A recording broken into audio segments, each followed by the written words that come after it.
Hare Krishna, Hare Krishna. Hare Krishna. So we welcome His Grace Rāmeśvara Prabhu, Hare Krishna. is a very dear disciple of Srila Prabhupada, who was one of the first. I wish. Was one of the first devotees to be made a trustee of the Bhaktivedanta Book Trust. And as we famously know, he was given the instruction by Srila Prabhupada to print the Chaitanya Charitamrita, and it was coined then an impossible mission in just 2 months. But we see that by his carrying his deep desire to please his spiritual master, he was able to figure out a way to do it and to please his divine grace and to give us all the opportunity to, and then to be able to have these transcendental literatures for ourselves. So today here we have Anupama Prabhu, who is a stalwart book distributor, is out there multiple times a week.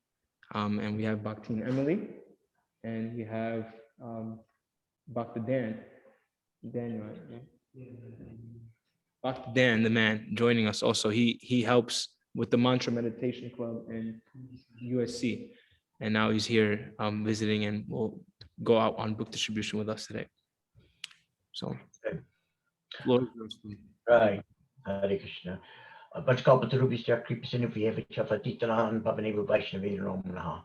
Namo Vishnu Padaya Krishna Prasthaya Bhutale Srimate Bhaktivedanta Swami Niti Namane Namaste Saraswati Deve Gaudavani Pracharine Nivasesha Shunyavadi Paschatya Shatarane. Jai Shri Krishna Chaitanya Prabhu Nityananda Sri Advaita Gadadhara Sri Vasadi Gaur Bhaktivinoda Hare Krishna, Krishna Krishna, Hare Hare, Hare Rama, Rama Rama, Hare Hare. Jai Prabhus, I'm sorry I couldn't be with you physically in person, but due to health reasons, but I'm so fortunate to be able to see you and have your association. Hare Krishna. You introduced me as one of the early BBT trustees, but I want to tell you how Srila Prabhupada came to designate a devotee to be a BBT trustee. Prabhupada would look at different parts of the world, and his focus was who is best among all the many leaders of our movement at organizing book distribution and distributing his books. Those are the qualities Prabhupada valued the most when he was designating someone to be the BBT trustee of a particular geographic area of the world. It wasn't a matter of just management skills, of which in the early days none of us had any. It was all about how eager and enthusiastic and dedicated we were to selling his books. My devotional life from the day I joined the temple, moved in 1970, was about book distribution. The temple had me selling books to bookstores. And on the Harinam Sankirtan, which went out 10 hours a day, I would love to go out whenever we stopped and a crowd would form and pass out back to guided magazines with little packs of spiritual sky incense and collect donations. And when the Krishna book were published, this was the start of book distribution, actually. Prior to the Krishna books, book distribution meant either going to a store and trying to convince them, a bookstore, to carry our books, or distribute magazines in front of the chanting party. But when those Krishna books came out, my godbrothers up in San Francisco, the most famous devotees in the Sankirtan army of Srila Prabhupada, they discovered that one day at a gas station when they were filling up a van, they said, why don't we just show this attendant a Krishna book? And as soon as he started seeing the transcendental art, his eyes grew big and he got so excited.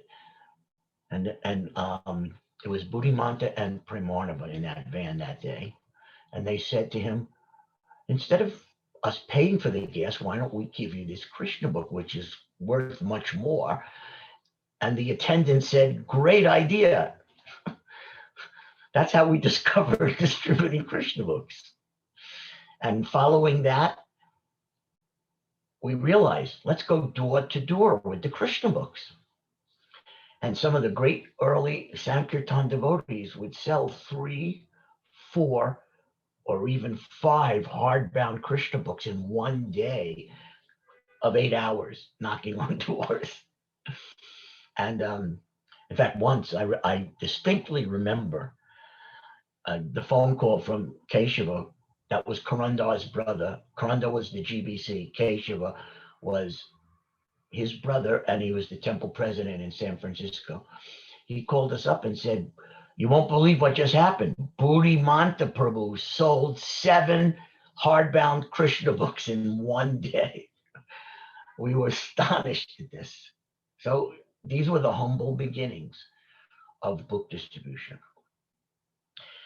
And throughout the early years, there was such enthusiasm because Srila Prabhupada was writing letters and speaking about how much this pleased him beyond anything. This pleased him so much. And just hearing that, well, this is one of the great secrets of advancing in Krishna consciousness in spiritual life is that you have eagerness to please the spiritual master and the Supreme Lord.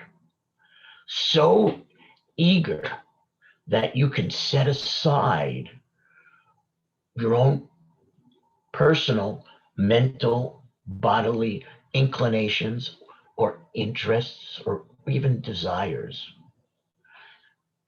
This is a very important principle in book distribution and in preaching.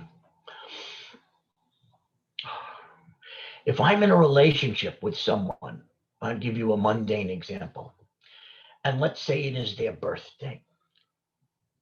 So really, I can choose where to invite them to go, what type of cuisine to serve them, even in terms of a present to give them based on what I like. But isn't it better if I love that person and I want to celebrate them to really give some thought, what do they like? Never mind what I like. And let me, for their birthday, give them what they like. The type of cuisine, the type of ambiance and environment, the type of present. So putting the person above yourself, even in the material world, is a display of love. And the more we can selflessly put Prabhupada and Lord Chaitanya ahead of ourselves in terms of, well, how do I want to serve Krishna? Is one approach to devotional service, a good approach. But there's even a higher approach. Higher than how do I want to serve Krishna? Which is, what pleases Krishna the most? What pleases Srila Prabhupada the most? And even if that's not what I want to do, if I truly know that's what pleases them the most, how do I make that my desire? Maybe it's not natural that I feel that way. So how do I begin to make what pleases them the most my mood, my desire? And the answer is when you pray, when you chant japa. This is how it begins. We learn what the spiritual master wants the most and what Krishna wants the most. And from the very beginning of this Krishna consciousness movement, there was no doubt. Prabhupada loved all service to Krishna, but what he loved the most, because it was his actual mission, the reason he descended into this universe, he was sent. He was not a soul coming up. He was a pure Nitya Siddha, eternal associate of God, sent down into our universe with a mission. So from the very beginning, we knew what his mission was: to translate and publish and distribute Vedic knowledge, books about Krishna, to let the whole world know who God is. This was his mission. So we knew this pleased him above everything else. That's why he came. So that understanding of the fundamental purpose of this Hare Krishna movement led to our praying, please, can I be an instrument in pleasing you? Can I be a tool in your hands? Can I be a puppet that you control the strings of to do what you want and pleases you the most? Now we chant japa. For myself, it takes 2 hours a day. Some devotees may be faster, but on average, it takes me attentive chanting 2 hours a day to chant my rounds. When I am chanting, of course, I'm focused on the sound vibration, the transcendental incarnation of Krishna in sound. He's on my tongue. He's on all of our tongues. But if Krishna's right in front of us live in person, well, just imagine in the spiritual world, if you're in front of Krishna, you're not just in the Shantaras doing nothing, just being there. You want to be actively pleasing him. If God is right in front of you, what are you going to say? What are you going to do? There's a very funny story in this regards where years ago, when they were first setting up Srila Prabhupada's quarters in the new temple in LA, New Dwarka, Bhavananda was decorating the quarters, and he was having a conversation with Prabhupada. Prabhupada came to see how his quarters were coming along. And so they were having a conversation, and Prabhupada was assuring Bhavananda that if you just surrender your life to your spiritual master, I will take you back home, back to God. And Bhavananda was just like, wow, just, And then Prabhupada went on to tell him, yes, I will bring you directly in front of Radha Krishna, Krishna himself. I will then push you ahead of me to Krishna, and you'll be standing right there, and I'll be introducing you to Krishna in Goloka Vrindavan. And like Bhavananda was trying to comprehend how this is going to be, what that would be like. And then Prabhupada looked at him with such gravity and said, and then what will you do? He had no idea. Standing in front of Krishna, your guru introduces you, and then what do you say? What do you do? How do you act? That's our, that is the idea that I'm trying to express, that we need to learn and focus on what pleases Krishna the most, then we'll know what to do. So here we are in our bodily condition in this world, and we're serving Krishna, and we're focusing on the mission. What pleases Prabhupada the most, what pleases Krishna, Lord Chaitanya the most. And we pray that we can understand and even be used, because we have no qualification. Use us, use me to please you in the way that pleases you the most. What a wonderful prayer that is. And so in the very beginning days of book distribution, that was our constant meditation when we were chanting our rounds. We're calling out to Radha and Krishna and Lord and Balaram. And we're not just hearing and realizing they are present, but we're surrendering ourselves and begging. We're literally begging. Well, for 2 hours a day, day after day, week after week, month after month, year after year. For some of us, it's been 50 years now of begging, please, Radha, Krishna, Lord Balaram, use me in any way that pleases you the most. And what grew out of that type of meditation while we're chanting our rounds was, of course, we had the realization, we already know what pleases you the most is book distribution. So then our prayer and meditation during our japa became even more specific and focused. We know this pleases you the most. Please, Lord, and the energy of the Lord Radha and Krishna and Balaram, please somehow use me to distribute Prabhupada's books, because that pleases Prabhupada the most, and therefore it pleases you the most. And so we were very specifically just focused on that thought 2 hours a day while we were hearing and associating with Krishna in our japa meditation.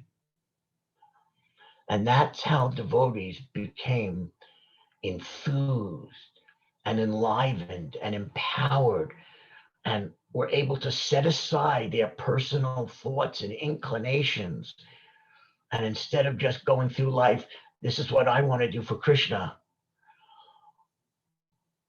I want to do for Krishna what pleases him the most. And I put that ahead of my own desires. And for as long as I could live in that state of consciousness, I'm a book distributor, I'm a preacher. So that's like the great secret of book distribution, to think in that way. I wanted to take a few moments and just read a few of my favorite verses from Sri Chaitanya Charitamrita, the Adi Leela, chapter 7. That chapter describes the appearance of the Panchatattva, Lord Chaitanya and his 5 features, and what he did, and how they behaved, and what they experienced, and what they established here in this universe for us. These are the greatest verses you can ever read about Sankirtan, preaching, and book distribution.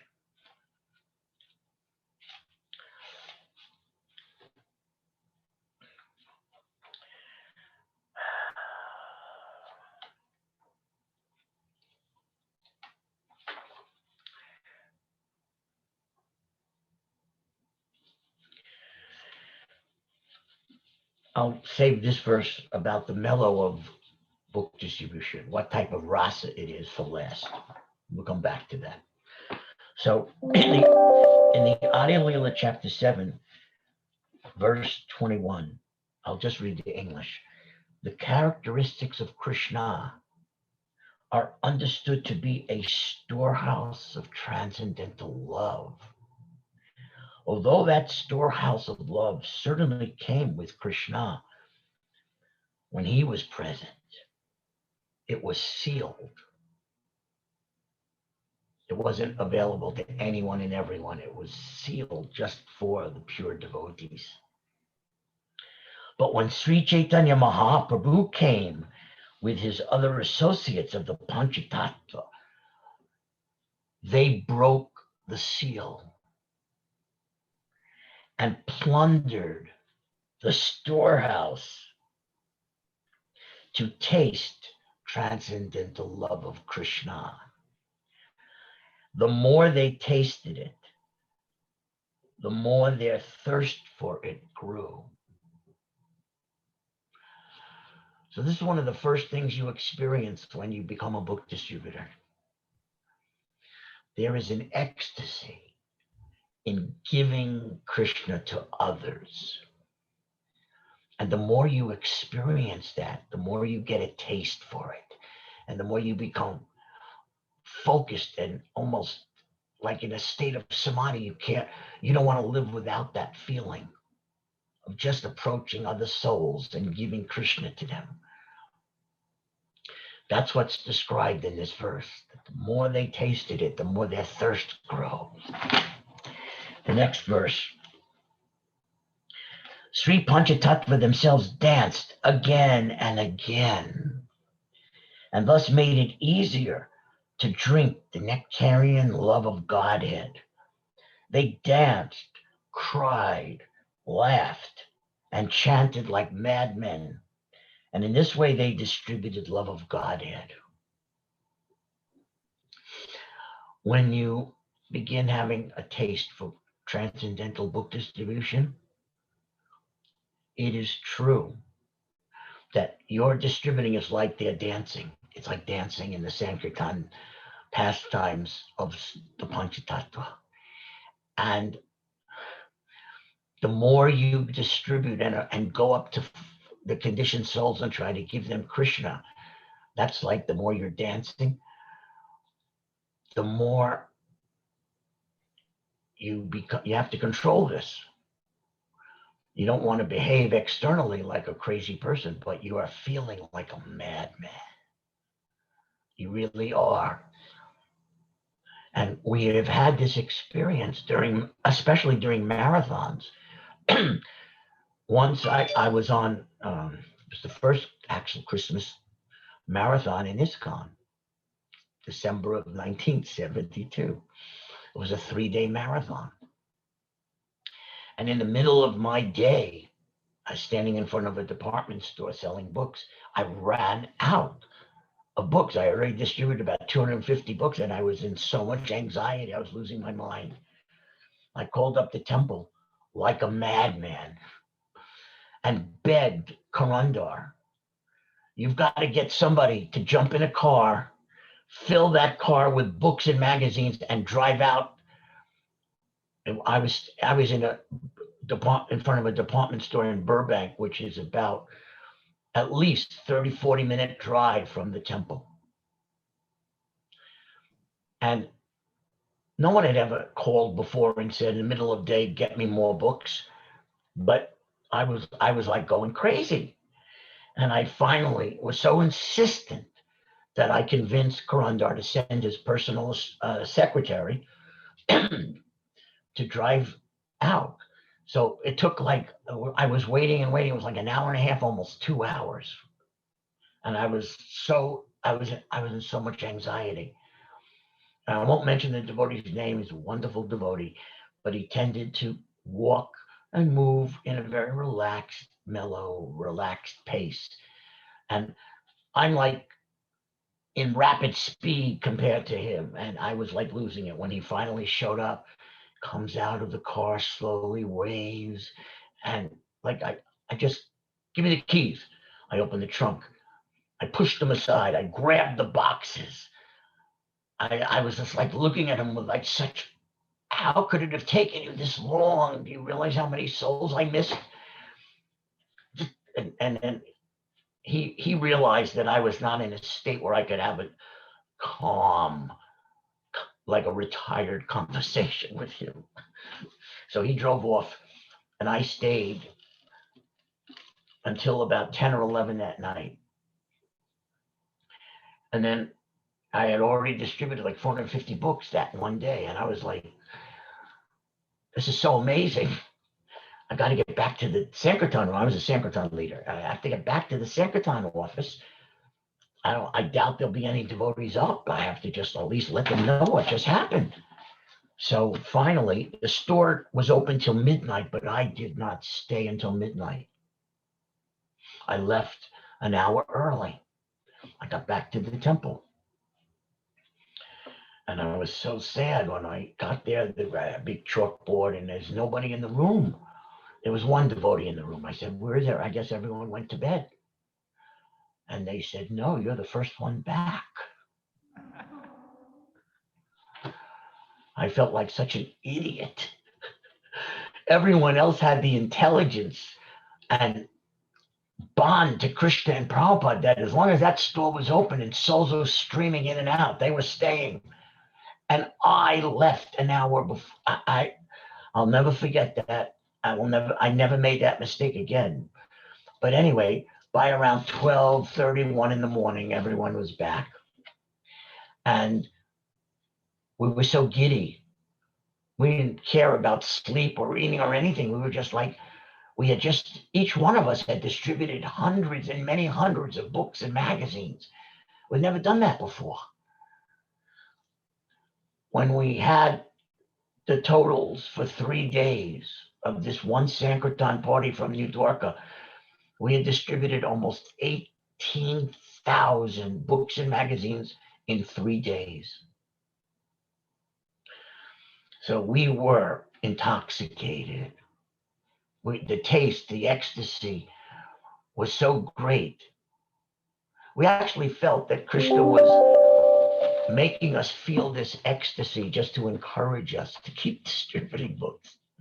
We were truly thinking that even these ecstasies don't even exist on the highest celestial planets. So when Prabhupada says the demigods are waiting in line to take birth in this Hare Krishna movement, we thought this is the reason why, because you can't taste this anywhere else. You have to have a Prabhupada and books and distribute them to get this ecstasy. Anyway, so reading the next verse. This is one of the most important verses in the whole literature of Krishna consciousness. Chapter 7, verse 23. In distributing love of Godhead, Chaitanya Mahaprabhu and his associates did not consider who was a fit candidate and who was not. That's amazing. Nor where such distribution should or should not take place.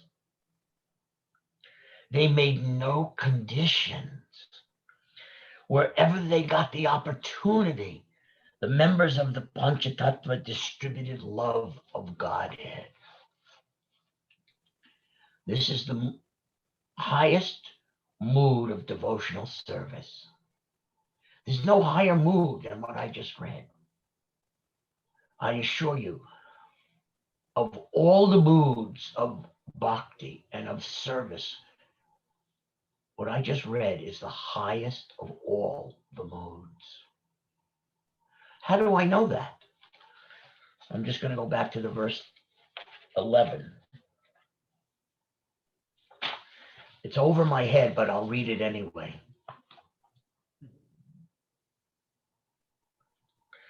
The transcendental mellow of conjugal love of Krishna is so wonderful that Krishna himself accepts the form of a devotee to relish it and to taste it fully. Krishna Madhurya, we're talking about Madhurya Ras, the ecstasy, the highest ecstasy known to the highest, purest, most intimate lovers of God, can be tasted by devotees in this way. For this reason, Sri Chaitanya Mahaprabhu, the supreme teacher, accepts the form of devotee.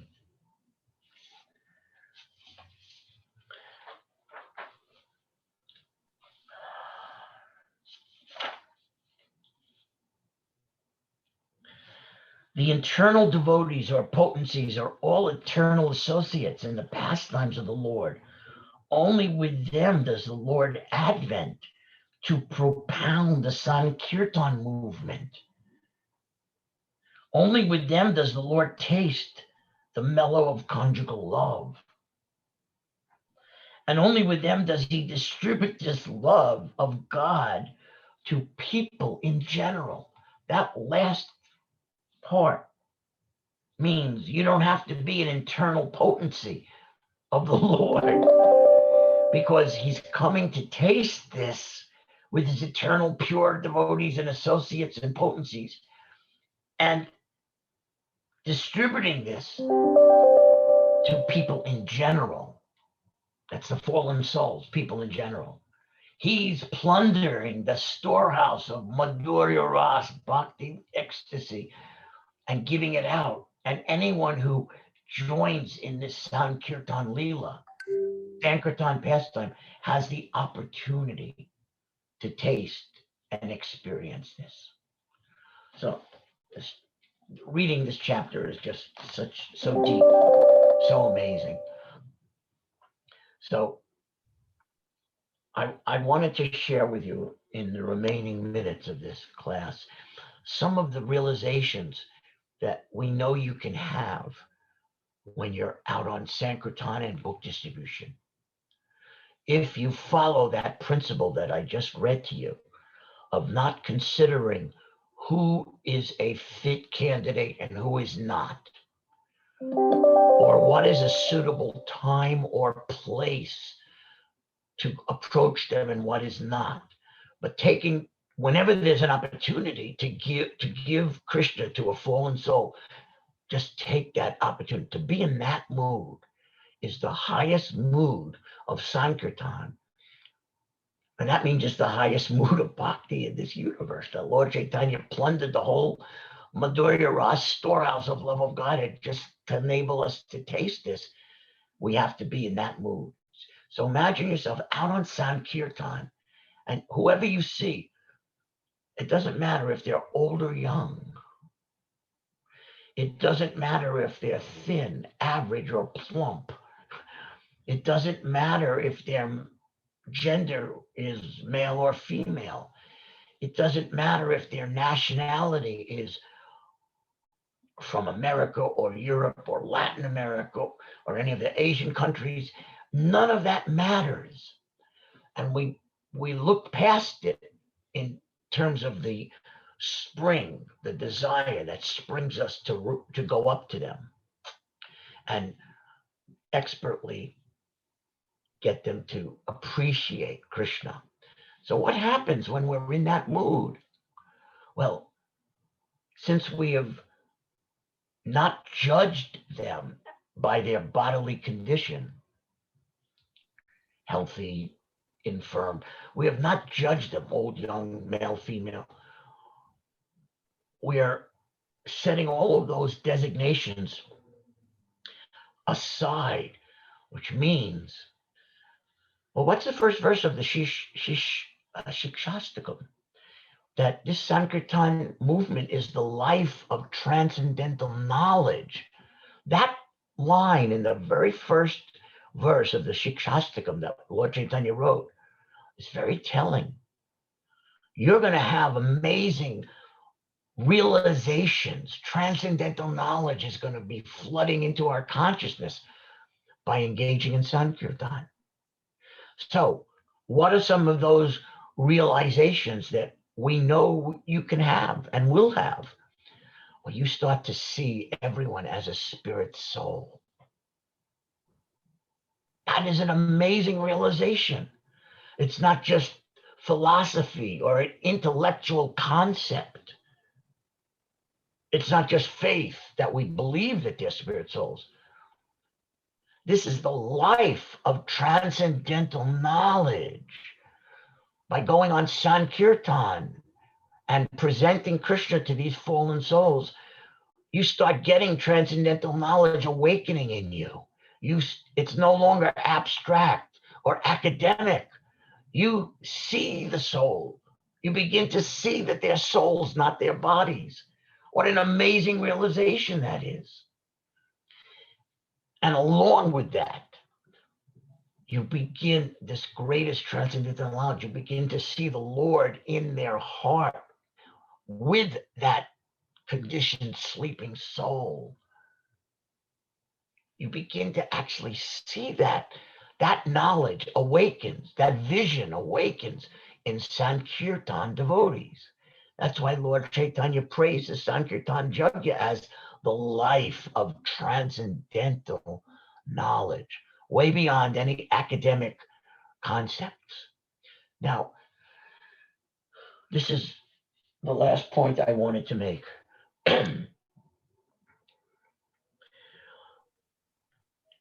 We just read that Krishna is the storehouse of love. And Lord Chaitanya is plundering that, breaking open the seal and plundering that storehouse, plundering that love. So what is that love concept? What does that mean? Well, as we begin to see these conditioned souls as souls, not their bodies, as that transcendental knowledge awakens in us, we actually begin to develop what I call a vision of eternity. What does that mean? We begin to realize and see how that soul has struggled in the material life, in material universe, through many, many millions of births, millions of deaths, being promoted body by body, species by species. It takes millions and millions of births for a soul to be awarded a human body. This is incredible knowledge that you see this when you're on Sankirtan.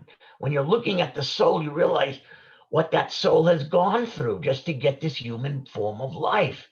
Now, the entire journey, the entire sojourn of that soul, Krishna is with that soul, staying with him through the most disgusting births. I call it disgusting births. Births in the bodies of bacteria, of insects, of what we would call vermin, the body of a rat, the body of a snake, the body of a spider, all of these births and the horrible things that happen to that soul's body and the horrible things that they eat in that body. Imagine having a best friend who's not repulsed, but stays with you despite the smells, despite the horrors of that lower birth and everything they eat and everything that happens to them and how they're attacked and killed and all of that. We have a best friend who never leaves our side. You know, this doesn't exist in any material relationship. Between husband and wife, they don't run into the bathroom when the spouse is in the bathroom, evacuating. No, they close the door and spray the room because no one can tolerate. But Krishna, his love for the soul makes the love between a husband and wife like a laughing stock. It's nothing compared to how much Krishna loves us, that he stays, never shuts the door and sprays the room. He stays with that soul through every abominable millions and millions and millions of lives and births. What love that must be to have a friend like that. There's nothing in the universe that even is even a close reflection. There's nothing. That's love. That is the standard and definition of love, and everything else is using the word love as a joke. So now imagine you're on Sankirtan. The Lord sees you, his devotee, coming up to this sleeping soul that he has stayed with for millions of years and millions of lifetimes, trying to awaken that soul. This is the first time anyone's done that. So after all of those lives and journeys and years and millions of years in the material universe, can we even begin to imagine what the Lord in their heart of that body, that conditioned soul next to him, might be thinking? How happy is Krishna, Lord Paramatma, that his devotee is coming up to this sleeping soul, trying to awaken him. To me, the joy that Krishna in the heart feels just by seeing your effort is beyond any material pleasure. It's beyond material calculation. The ecstasy of the Lord radiates into the Sankirtan book distributor. That's where the ecstasy of Sankirtan comes from. You have pleased Krishna in the heart of that conditioned soul just by the effort to try to awaken that soul that Krishna has stayed with for all these millions of lifetimes. Krishna is so happy, and that effulgent happiness, you're beginning to taste it. And the more you taste, the more your thirst for it grows. These are the secrets of book distribution and Sankirtan.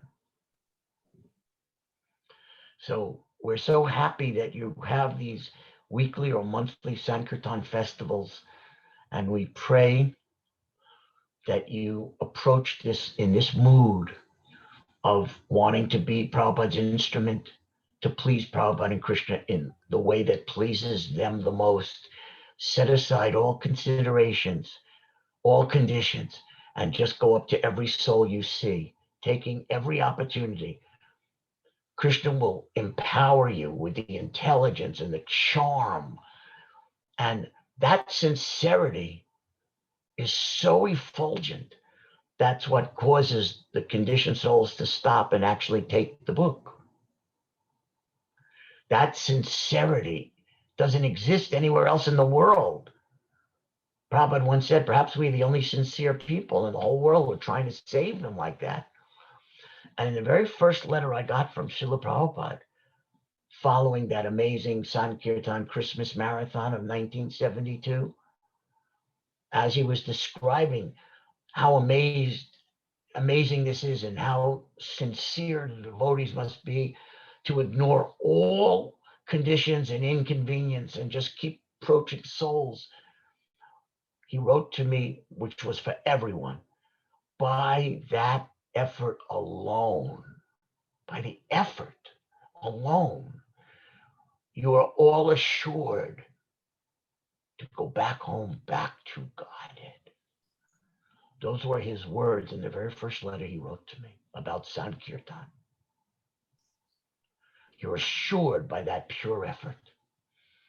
It's your ticket to the spiritual sky, to the spiritual world. So I thank you very much for this opportunity of being able to discuss and glorify some things about book distribution and our transcendental Sankirtan movement that is going to flood the whole world and save all souls. One of the recent posts that I put up in my Facebook page was to share this amazing conversation Prabhupada had in Perth, Australia with this wonderful godbrother of mine, where he was asking Srila Prabhupada, what's the effect of giving a soul a book? What happens if they don't read it? They just take it home, but they appreciated it enough to take it. Prabhupada said to him, it's a recorded conversation that I posted. Prabhupada said, by that effort, not by that effort, by that act of appreciation of that soul taking the book,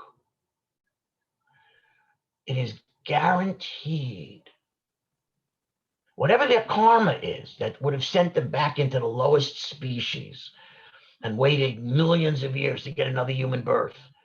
Prabhupada said, it is guaranteed they will begin in their next life where they left off. You've just brought them back to human life and had them jump over every step of evolution and karma just by getting them to appreciate the art and take a book. How amazing is that? So we're distributing millions of books. When those souls take their next birth, they begin where they left off. We keep doing this. At some point, every human will be a devotee. appreciating Krishna. That's coming. That's the guaranteed future of this Krishna consciousness movement on this earthly plane, that it will flood the whole world, and the whole world will be filled up with souls who are devoted to Krishna. That is coming through our Sankirtan efforts. I thank you again. I hope you have a wonderful time today at Sankirtan. And thank you for letting me talk about this. Hare Krishna. Thank you so much for giving us your time and your realizations. I will definitely share this recording. And I'll probably have to watch it myself a few times to keep that realization alive in me. Go out on Sankirtan and it will become realized transcendental knowledge, not just academic ideas. You'll have these experiences, I promise. Hare Krishna. Jai. All glories to the Sankirtan devotees. Vanchakalpatarubhisya kripasinubhyevacha patitanam pavanimo Vaishnavebhyo namo namaha. Jai Prabhus. Haribol. Hare Krishna.